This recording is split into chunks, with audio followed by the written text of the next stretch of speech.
All right, good evening. Welcome to the Sweet Talk. Today is Wednesday, May 1st, 2019. Woohoo! I am your host, Kim Matina.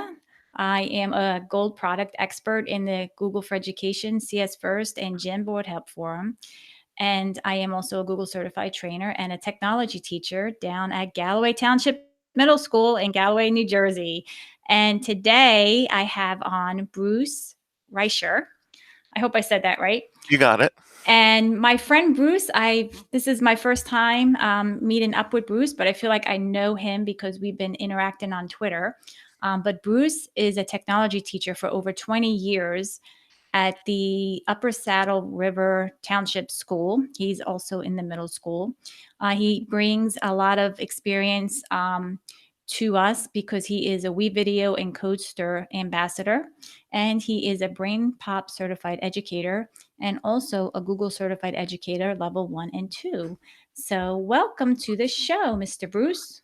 Thank you so much for having me on. I'm excited to finally meet for us too, face to face, besides, just being on Twitter and other things and Facebook. And I'm excited to be on and share how I use Google tools to get through the day for myself and also like how the students are using it.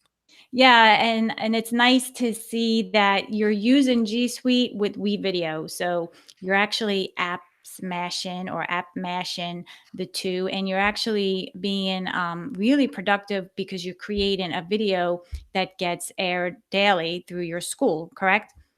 Exactly. And that's where like the thing with the workflow really comes in for me is we're adventurous enough that we go to the first week of school. And then after that, we actually do 170 shows live in a row every single morning. And then all of the video that we feed in, the openings, all the features, all the slideshows, everything is done through WeVideo by the students. So try to keep like a tight workflow myself to get it all done and also make it so, we have every single eighth grade student takes the class only for one marking period. So they're in there for a very short time, but we get about over 150 students, through the program every year. So what kind of tech are they exposed to when they're doing this TV video production class? Well, we're lucky enough in my school district, it's a one-to-one.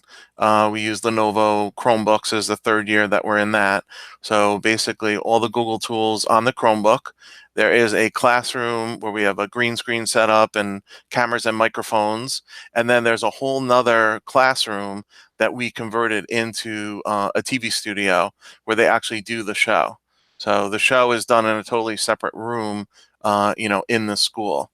So basically, they have the Chromebook, cameras, microphones, and green screen, and the rest of it is their imagination to come up with stories and do reports that will air on the show. All right. So why don't you take us through your morning, what you do in the morning? I'm curious to see what you have to say and how you do it. Yeah, my morning, believe it or not, I wake up at 5 in the morning and start getting ready. And usually between like 5:30 and 6, not necessarily writing the script, but just updating the script. So I try to keep it as up to date as possible. So the news is current, the sports is current. Now, Um, your script, is that in Google Docs or are you using like a teleprompt? I'm going to be sharing it with you. It's actually in Google Slides.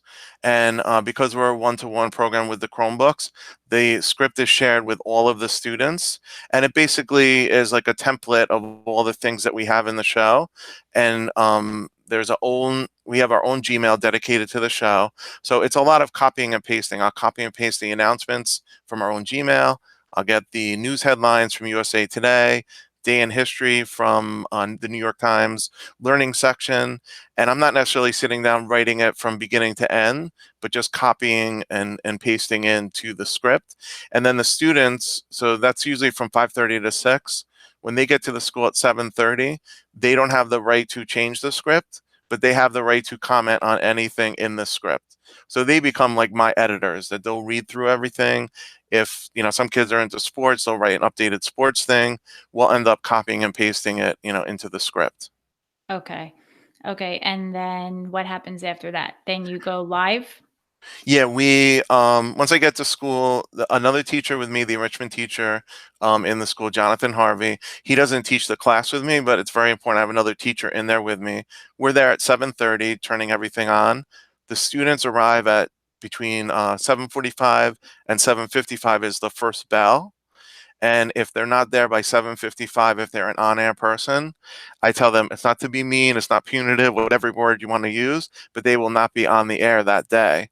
Because then we have about 8 minutes before we go live to get somebody else in their spot, share the script with them, have them read it, and also change the character generator and a couple other things behind the scenes. And then 8:03 every morning, we go live from like 6 to 8 minutes. It's streamed internally in the school, and then recorded through YouTube. But then we actually take it and I just put it up in a public Google Drive, and right from the website they could see a replay of the show. Oh, okay. So it's in YouTube, but as unlisted or private? Correct. It's just unlisted, so Okay. you can only see the stream in the school. The stream does go through a piece of hardware called the Maxtor box that sends out the IP address, and basically the teachers have a shortcut on their desktop. They click that twice, and then it puts up the show. Now, what about so the public, like the parents they can't obviously see it because it's unlisted on YouTube, but is it posted anywhere on the website? Yeah, every single day, right on the homepage of the school, it says like CTV shows, and when you click on that, it takes you to a public Google Drive folder, and then in that folder are the years and then the months of the show. Oh, cool. So Okay, right yeah. now we've posted that way for like the past 3 years. Nice. Okay, that's good. At least it's accessible. Yeah, and usually depending on my own day, but by 3 o'clock by the end of the day, I actually on a MacBook Pro, I download the show from YouTube, and then with QuickTime, I just trim the beginning and the end and click it, and that seems to render it like very quickly, and then I just upload it to Google Drive, and the And that's process it. takes 10 or 15 minutes. Like Yeah. if there's any because we do the show live, so once in a while if there's different technical issues, I can put it into WeVideo and edit out parts of it, but most of the time I'm just trimming the beginning and the end and then Yeah, post and it then up. that's it. Yeah, that's cool. So why don't you explain or go through some of your G Suite tools and WeVideo workflow for us? Okay, cool. 'Cause I'm curious to see what you do with that. Okay, so I'm gonna share my screen with you, and you should be able to see it in a second, and I'm Yep. gonna share the slideshow. Okay, I see your slideshow. Okay, cool. Perfect. So this is just my own information on Twitter, and I know we're posting it different places in Wakelet in the show notes, and the whole thing. This is information about WeVideo. And basically, I found it to be the best solution for our school. We were one-to-one with iPads for 7 years. We switched to Chromebooks about 3 years ago, and we couldn't use iMovie anymore because you can't install it on a Chromebook. So WeVideo not only works on Chromebooks, but you can start your project on any device. So you could start on your phone, you could start on any type of tablet, it's Mac or PC, it doesn't matter the platform, and you can then log in and continue it on any device. It's very easy for the students' Google accounts to connect to it, so they actually log in right through Google, and it talks perfectly to Google that when you're done with your project, well, when you're doing your project, you can import right from Drive, and then when you're done with it, you can export also right to Google Drive. It does export video, and they added last week, and the one nice thing about WeVideo, they seem to be fluid with their updates, is now, believe it or not, a lot of people, even though it's called WeVideo, use it for to do podcasting, and now you can also export audio. So they're Ah, that's recording good their, to know. yeah, like it's counterintuitive of that it's called WeVideo, but I know a couple of teachers who they record the whole podcast on the audio track. They, could put in a picture or two before or after it, but now they've added you can export it out and then wherever you're going to post your podcast. Now, before you go on, Hmm. let me go back here. Um, I'm assuming that this is in your premium account, or is this in the free version of the WeVideo account? This is, yeah, I am using the premium account.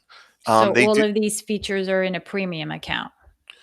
I believe most of them are going to be like the free account is like a late version of it that will let you, experiment with it to get in. But like you can export from the late account, but it will put a watermark on it and only let you do a limited amount of space. I know WeVideo, for educators, they offer a 30-day trial where you can get the full version and import your students and try it. And they're also very good about piloting the program in a school where they'll give it to you for longer than 30 days, as long as you report back to them all the different ways that you're using it. Okay. But yeah, that is most of these things are in the premium version. I do like the option of having the audio and downloading just the audio, because it's just another option to podcast in instead of, you may not want to use Soundtrap, you can use WeVideo, which Right. is that's the nice. It's And nice to especially have that for option. Yeah, sorry, especially for students like mine, like they're used to already the whole interface of WeVideo. So for them to record an audio track and, dub it out at the end and, put a music bed below it, that's pretty simple for them to do since they're used to, the interface to begin with. Just so you know, when we bought WeVideo with the Chromebooks, when we went to one, they do have bundles where you can get it with Soundtrap and Explain Everything. And I think originally when they bought all the Chromebooks, it was like $2 or $3 for like all three of those together. Normally, I think WeVideo starts at $5 a student, and then the more you buy, the less the price is.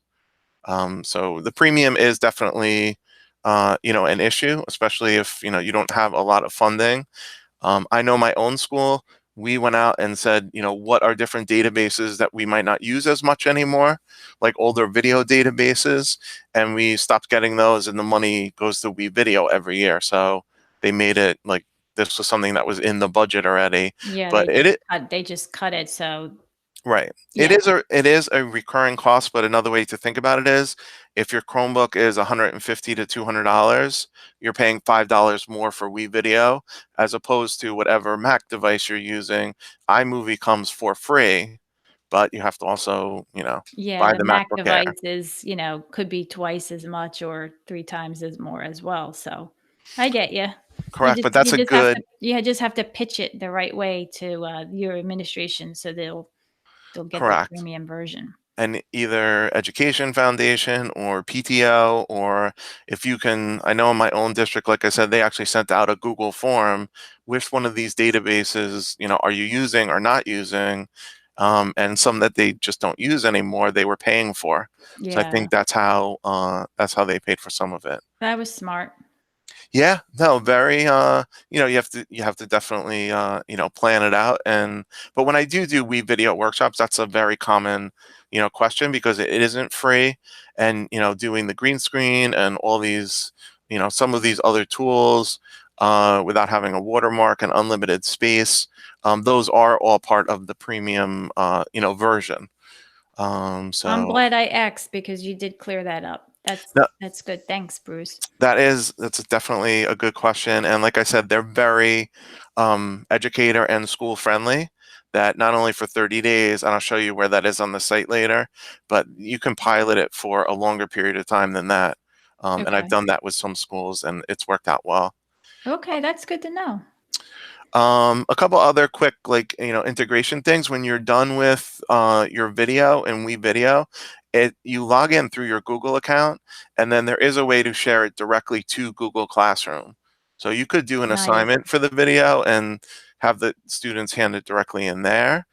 And also, it opens up Drive within a project, which is brand new to WeVideo.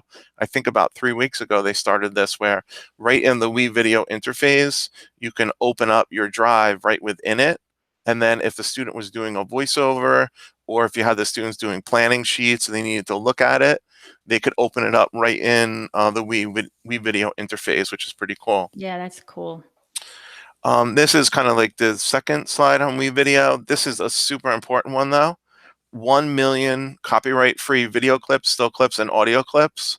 So my students in the past, we used Google Images and went through all the rights for them. We no longer use that anymore. Now, when you're in WeVideo, this comes with it, and this is free. That comes with the premium version that you just go through a searchable database. And if you're doing a report on Washington, D.C., you can just type that in, and all free video clips, still clips, and audio clips come up for you. That's nice. Safe for students, you're in their garden wall basically when you're logging into WeVideo, so it's safe. And then the final bullet, and then I'll show you some links, is students can collaborate on a project. Now, this is not like the collaboration that you might have in a Google Doc where it's real time. The students collaborate together, they sign up together in the same project. Right now, only one person can edit at a time. The other student could provide other assets for the project, but it will like lock out anyone else who goes to try to edit it. I find this helpful. I have students going to enrichment bands, sick, out, all these different things. They're with partners in their videos, and if they're out, the other partner has access to their project. Where in the past, I would have to go find their login to iMovie and go on a specific computer. Now they could just set it up as a collaborative project, and that kind of takes care of that for me. Okay. So that's nice because I mean, it gives them both access to it even though one is locked out while the other one's editing. So, I Correct. mean, it's And still nice to be able to have access to it. that general like workflow, if I have a group of 3, I'll have 2 that come down to the end of editing the project. Then the other student will just begin. They do 2 video features in a marking period. So like the third student will just go ahead and start the second feature. For the live TV show. So this is WeVideo. This is their resource hub. And this they've made more school friendly because it was on a social networking platform in the past. Now it's just part of their website. And as I scroll down here, there's a lot of different exemplars that are here that are fantastic. And what I really like on the left is you could pick your grade level, you could pick what features you want, and then it will find the videos for you. Well, that's nice that they filter that out. That makes it easier. Oh no, it works really well, and they opened it up to all educators to upload if they wanted to upload, to this resource hub. And I get a lot of ideas from from watching these, either how people do green screens or other ways that they possibly, like this one right here. This is their education person, John Klein, for the United States. He's showing how he's in front of a green screen, and then he's putting the WeVideo behind him as he's explaining and pointing to things, of different ways that you can use the green screen. So these are these templates too? Yeah, as part of the WeVideo package, when you log in, I think there's about 10 different templates that you can go in, and it shows you exactly how they made the videos and gives you tips how to use them. And when you go into the template, it makes a copy for you, and then you can put in your own video, audio, effects, all of those type of things. Myself, usually I start with a blank canvas that usually start with a blank one. However, they have ones for like a science experiment, and if you were a science teacher and not so sure how to use WeVideo, you could have the students use the template and it would show them exactly what to do. Okay.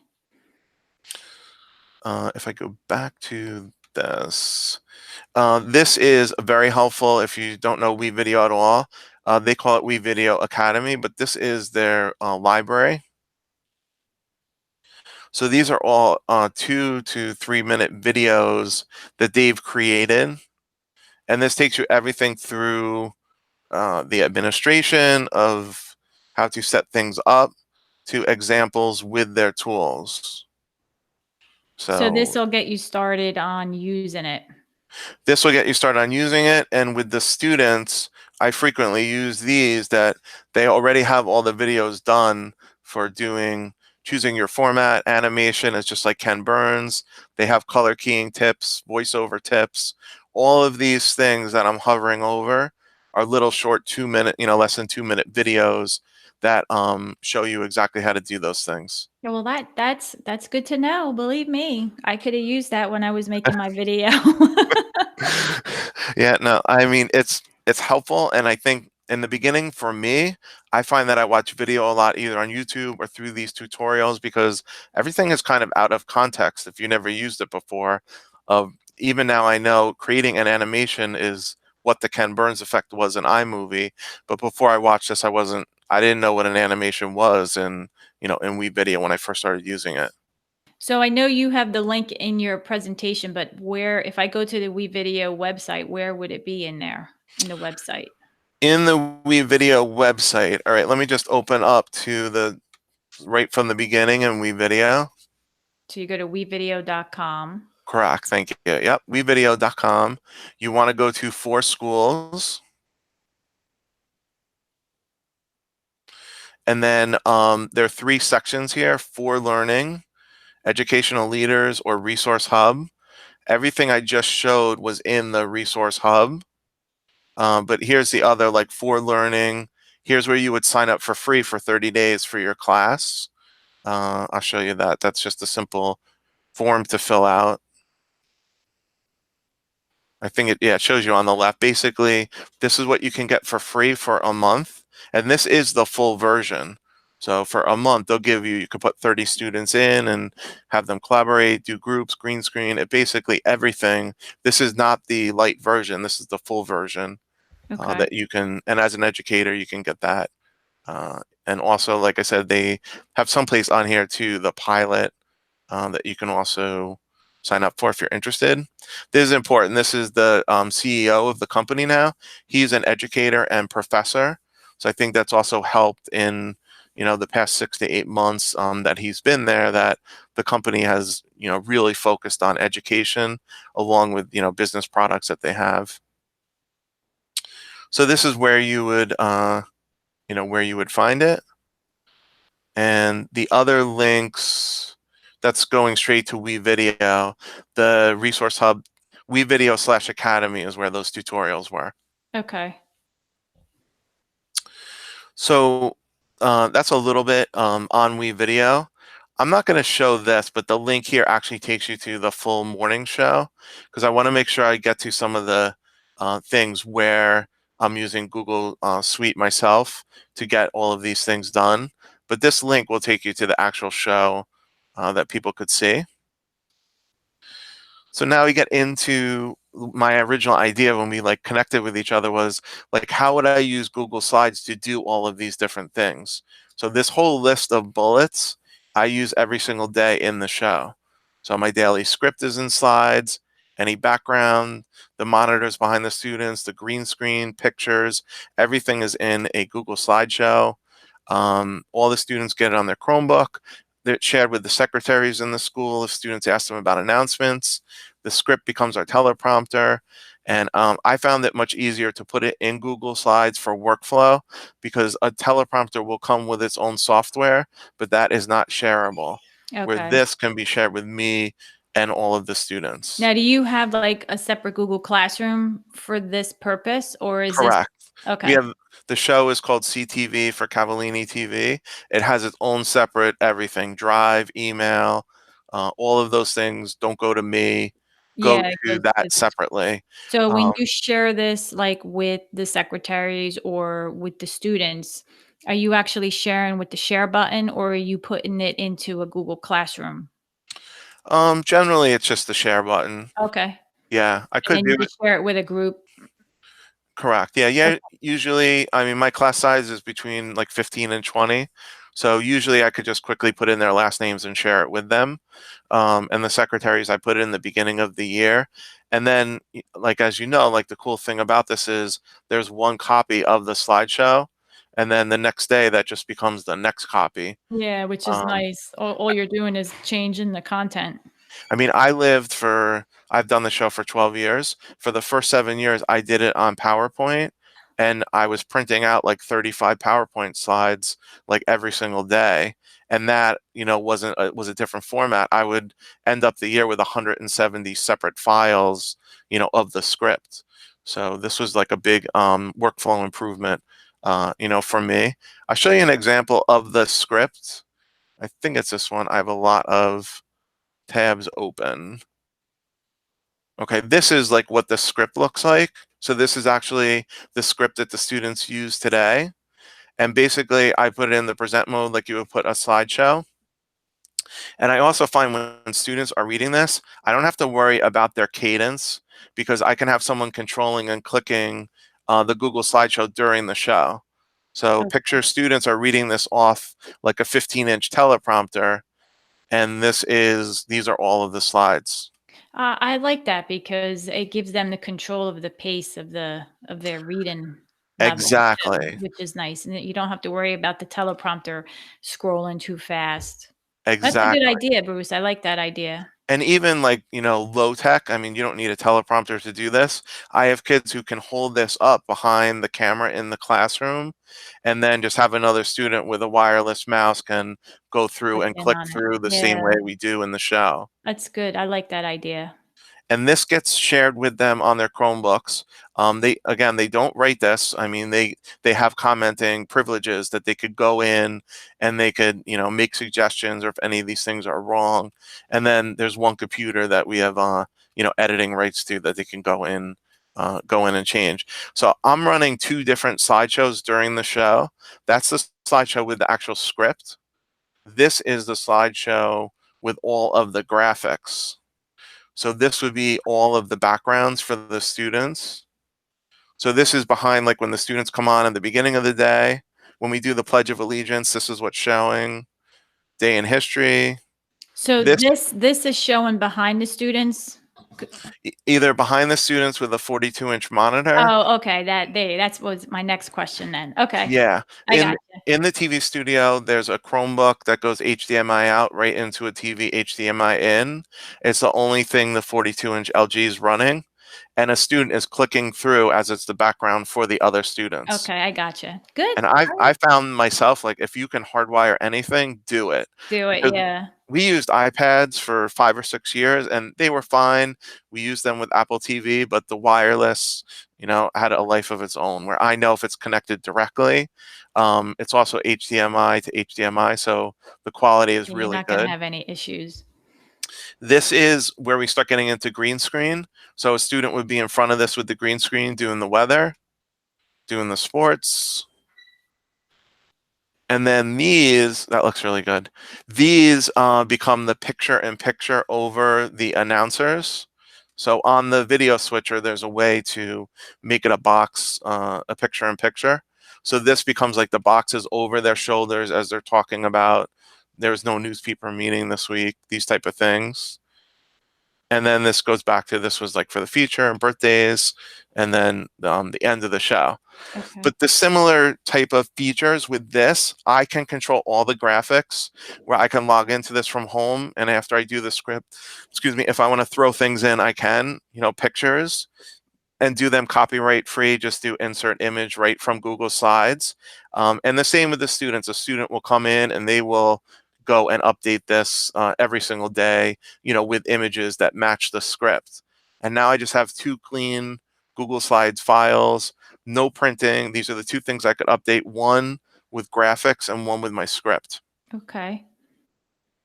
So workflow wise for me, I teach the class by myself, even though I have a person helping me do the show. It's a huge time saver. I don't know a different way that I would. There's other ways that you can import, get your video to play on the show, but it's easier for me just to have it in a slideshow. Yeah, yeah. Well, you have to do what's easy for yourself. It sounds like I actually like having the script in slides and then having someone control the images in the background is nice too. So now where does WeVideo come into play here? I'm sure WeVideo comes into play that the opening of the show, the feature of the show, any video that we roll in is done on WeVideo. So that's done prior to this part or after? Correct. Oh, okay. Yeah, the class has 3 sections in one marking period. So as one section's doing the show, the other 2 sections are working on the content of the show. Okay, so the we video content part of it, the students are actually doing what? They're creating full features for the show, and then also some openings. I'll show you an Okay. example. If I go into today's show, Yeah, I because could show. I watched today's show and I'm like, how did he do all that in WeVideo? Yeah, a lot of it is done live, but any video that we roll in, that's the we video part. And let me tell you, there's tons of different ways to do this. You could do the whole thing offline and not be live, and you could do the whole thing with a green screen in your classroom. And we video has a template to do a morning show, and you could do the whole thing offline if you wanted to. We just chose to do it live because we could end up doing it like every day that way, but there's no right or wrong way. You could do it Yeah. weekly, bi-weekly. I'll go right to the point where they play the. So I see the TV behind the girls.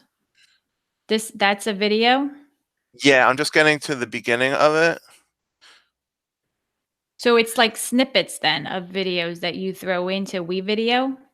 Well, yeah, well, they become like full video projects for the kids. So, the kids have to come up with first of all, brainstorm, come up with a topic in Google Docs. They write the opening, they write their interview questions, then go out and get the footage. And then when they come back and edit it, they'll edit it, shooting in thirds, do cutaways, green screen. It takes them about like 2 weeks to produce like a 2 to 3 minute feature that plays on the show. Okay. So this is like an example of the we video part. Right, I got you. Okay. So they're doing a voiceover on the audio track. She recorded herself. She's a very good artist, this girl. And then in we video, like iMovie, she sped it up. So see how fast she's going when she's drawing. Yeah. And then when they get to the interviews in this, I'll show you with you'll see with when it goes to the interview of the teacher. This is the stock footage from we video. That's not a student in my school. Okay.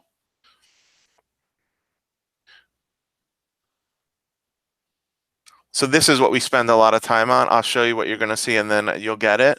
She's videotaped in an upper left-hand third so you could see the background. There's going to be a title that plays over her. And once she starts talking, it's going to cut away to video that the students actually shot of the B-roll. And you could do these things almost like pieces of paper or layers, or even layers in Google Slides. These are different layers in WeVideo. Okay. So there's a layer with text. She's starting to talk. It goes right to the cutaway. And that's all done in WeVideo. That's This the is part that gets correct. edited or whatnot in there. All Okay. of this was done as a separate, like offline video project. And the workflow part, when they're done, they share it to their drive. And then they share it with CTV, with the CTV TV drive. And then I actually get pinged an email saying that they handed it in. And I also have it in my shared drive. So your WeVideo Hmm. actually just contains the video. It doesn't have you don't upload any of the Google slide presentation in there. Correct. Okay. Correct. The we video, and in the beginning of the show, they make like 30-second openings of all the different things on the show. That's the other type of project that they do. And sixth and seventh graders will do that if they finish their projects early. A lot of times, I'll say, they know we video do a 30-second, opening for the show. Google Docs I use for basically my planning, where they could write their open, their middle, their closing. It's going to become the script for their voiceover. When we sign up for jobs the very first day, there's actually a table that's created in Google Docs, is how we do it. Gmail to communicate, so I can see their features, but also importantly, the teachers email in their announcements, and then I could just write back to them and be like, got it. I'm ready to go with it. You're all set. There's a way in here I'm not going to show, but I like the undo setting that you can undo for 30 seconds in Gmail. So if something is sent by mistake, you have 30 seconds to kind of click Undo don't it. send. Yeah. I think the default is like 5 seconds, so I put that in there. I like to move that up to 30 seconds. The Chrome browser, this is how I use it for, they have to come up with the first 20 or 30 seconds of their feature is researched on the web using the Chrome browser, whatever their feature is. And that's the list in the morning where I'm getting my sources from: WeatherBug, New York Times for Day in History, just the headlines from USA Today. And I have it set up workflow wise, so all of that whole list just opens up for me as tabs when I log in the morning. Yeah, I so don't know. you have them pinned then, right? No, well, not pin, but just in the setup of the page. Oh, to Instead of open have up the pages, I see, in the exactly, Chrome. Gotcha. it opens them better than even pin. Like it will just open them up and refresh them for me every day. Google Classroom I do use to communicate with the students, and students can export their projects straight to Google Classroom from, from WeVideo. And then the final slide I had was YouTube and Hangouts. We do stream unlisted, but through YouTube, and that's where I find most of my exemplar things. And when I do video conference, it's through YouTube. We video conference with a couple different classrooms, mostly actually with a classroom in Indiana, which is another middle school that also does a live TV show. And we'll go through Google Hangouts and through YouTube. And that's the last slide that I have. I could show you quickly. Oh, wait, actually, sorry, I have one more. Um, Site sheets and Google Photos. We have all the birthdays listed in a Google Sheet. And then I use Google Photos a lot to loop videos. If people send me pictures and I have to show them quickly, I could just put them in Google Photos and click the button, and it will be a loop slideshow for like the beginning or maybe the end of the show if teachers have pictures that they send me. Okay. Wow, that's a lot. Like, you really have your workflow down pat, and you integrated a lot of the G Suite tools with the Exactly. kids, and then you just mashed it all up with the WeVideo. I'm kinda blown away right now. Well, the thing to think about, and I tell people all the time, is we've done the show now for 12 years. I mean, the first year we started with 5 students, one person on air, one camera person, one switcher, and then over a long period of time, we built it out originally through using Microsoft Office, and then when we switched with the to the Chromebooks, we pretty much went paperless, and then started using a lot of these Google tools. Yeah, I well, I just mean, that makes sense. Once you switch over, you have really no choice but to use, G Suite with the kids for this workflow. So you kind of evolved over time too, exactly. which you have to, because in another 2 or 3 years it'll be something different. But I just want to show you quickly, and then I'll get back to us facing each other. I'll get out of the screen share. go ahead. This is how quickly it is to log in to WeVideo. I log in with my Google account, and then I choose my Google account, and then I'm in. So these are all my different accounts. I'm going to choose my school account. Yeah, so it's single sign on.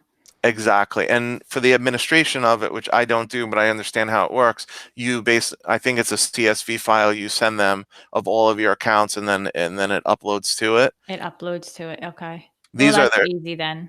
these are their templates that I was talking about before. And I'll show you in their template like their TV show. This is a great way to do it that you don't need to have a TV studio, just a green screen. So, and this would be copied right away once you open their template. And it's thinking, and I'm on a Chromebook. I have a lot of tabs open. So I'll show you the brand new thing, and I'll just say start editing. The brand new thing they added a month ago right here where the circle is, where it says linked resources. When I select that and then I link a resource, it opens up my Google Drive right within WeVideo. So I can upload, a PDF file or an image or anything like that? Well, this is for anything Or in your Google Drive drive that files? you would just read from, or any storyboard that you would get. For things that you upload, you would actually go into the project, and you would actually upload it right here. There's a Oh, media, okay. This is a media folder, and then you would upload right from there. Okay. But what they've added is linked resources. If the teacher put a rubric, if a teacher put anything it wanted to share with the students, they could access it right from their drive, and they stay right in the WeVideo interface. So if they're doing a voiceover, they don't have to open a separate tab. They could go to linked resources and find what they wrote, and then once they find what they wrote, they would be right inside WeVideo to to go use it. So that's different than adding the media then, what you just Correct. did, The right? Okay. upload would be to upload anything from your drive. Like, for example, if students did video clips and it was in their drive, it will upload PDF. So you can also, with a Google Slideshow, share it as PDFs, and then you can upload it right into WeVideo. I think there's like 600 different media types that you could upload to it. It accepts any type of audio or video file. That's what's new, is the link resource where they could open up their script they're reading, they can open up their storyboard, they can open up the rubric from the teacher, more extra resources that Extra. they would have. Wow, that's major. That's major. I'm kind of overwhelmed right now with all the things that you went over because it's a bear. Like, but you have such a good handle on it. Like you said, you've been doing it for so many years that you kind of can do it with your eyes closed. Me, I'm trying to follow along what you're doing, and Yeah, I'm not a Wii video expert at all. So for me, I'm a novice. So I learned some new stuff with you about from you about WeVideo, but your G Suite, how you're using your G Suite tools and apps in there. It's nice to see that you're using Google Slides as a script and as your background image. You're not just using it for like a presentation. Technically you are, but you're not. Like it's more like a script prompt or teleprompter. But it's nice right. to see how you're using it in that way. Right. And Some of it is just like, workflow out of necessity of, like, instead of having all different computers that are gonna yeah, have pictures in the background, everything comes off of one computer, and then you just keep yeah, adding and to just that keep slideshow. adding to it, and it's nice because you don't have to say, "Okay, I have to go to this website, I have to depend on that tool," or everything is G Suite, so everything is accessible right within that account. So it makes sense that way. Yeah, I mean, the thing to think about, because when people have come to visit my school, they'll see the kids do this, and it's amazing. They come 15 minutes before the show, and then they're on live and they do an 8-minute show, but that's over a long period of time. And also, they see the show every single morning in sixth and seventh grade. So the most difficult part was when I started, like, I'm explaining to different students. I had done this at a previous school, and they were like, they had no prior knowledge. So they had no idea, like, what the announcers look like, or the host Yeah, or feature person. But now they actually come in with the prior knowledge. They don't know how to do the show, but they've seen the show for 2 years. So getting started, is you kinda know it's the hard. But you format. start small and then you bump it out. Yeah, yeah. They do a live show at my school too. Um, but I really don't know like what he does. Like they actually I know I honestly I can't tell you because if I say it, it may be wrong and No, no I worries. don't want to do that. But I know they do a live show every day and Cool. it's a lot of work. Doing anything with video is a lot of work. So Yeah, and I think that's a really good point with, like, anytime you do video, like, I honestly go by like a 5 times rule. Like, it's going to take you 5 times longer than you think. And I'll have classroom teachers who will say, I'm going to do a public service announcement project. And I'm like, or whatever the project is, like, how many classes is that going to take you? And they're like, one. I'm like, oh, you better multiply that by 5, because you're basically going through the writing process with video of brainstorming, planning it out, videotaping, and the kids could go out and maybe a microphone isn't on, then you have to go out and tape it again. And that's yeah, just the normal learning process of it, that yeah. it's going to take longer than you think. Yeah, and I'm glad you brought that up too. So that's good to note. But yeah, that was a lot of information. And Bruce is going to be on again over the summer to talk about more with WeVideo. I know he went over his show and how he used G Suite with his show and his workflow, but he is nice enough to come back on and just go over WeVideo. Because like I said, I'm a novice with it and I would like to be able to learn a little bit more than what I did for my video with it. So I appreciate you doing Oh, no that, Bruce. worries. And I always think like the learning for me when I go to ed camps and I'm leaving and my head's spinning is I'm just like, just try to take away one or two things that you could like use in your classroom tomorrow Yeah, because you start seeing all these different things. And if you've never it's seen them before, overwhelming. there's a lot of different tools and whatever tools you can use and make them fit. And I think in G Suite, you can be super creative and, do almost anything with a lot of the different tools where you might not need third-party tools to do like a storyboard. You could use Google Drawing and you could make Hmm. your own storyboard or Yep. have the kids make it. Yep. It's just to see different, get the spark for your imagination. Yeah, exactly. I agree. That could be a whole nother conversation with Google Drawings and storyboards. But yeah, you're right. Instead of going to this website and that website, think out of the box. Your tools are right there in your Google Drive. So use them and make them gear them toward what you need them to do. What I'm going to do is I'm going to wrap up the show. Great. So let me share my screen. And can you see my screen? Uh, You I see see my, yourself? yeah, I see myself. Yeah. All right, good.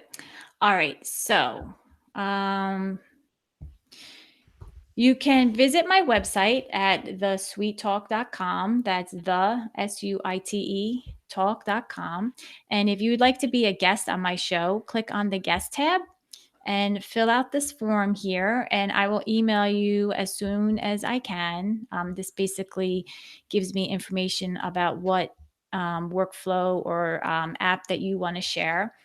This has been such a great experience for me. I'm so thankful. I have so many people that want to be on my show and pay it forward. So please continue to share and learn together. You can also go to the episode page and see the show notes and the YouTube recorded video here as well. I am also trying something new tonight, which is I am using Wakelet, and I'll put the link to Wakelet in the show notes. But the Wakelet is a curation of links and resources that I'm going to have available just for this episode. So Bruce's um, presentation will be in here as well. And the Flipgrid, I tried using Flipgrid tonight.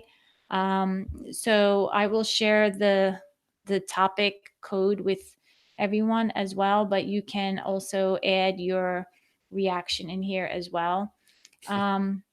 Let me go back to my video, my website. Please subscribe to my YouTube channel. I am doing a contest right now, so the first person to be the 700 subscriber to my YouTube channel will win Flipgrid swag.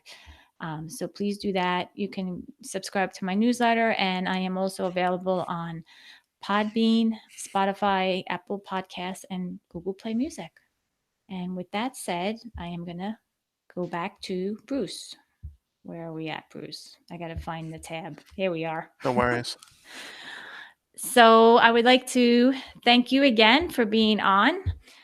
It was a pleasure meeting you and speaking with you and learning from you. And I can't wait to have you on again over the summer. Until next time, thanks for tuning in, everyone, and I will see you soon. Bye.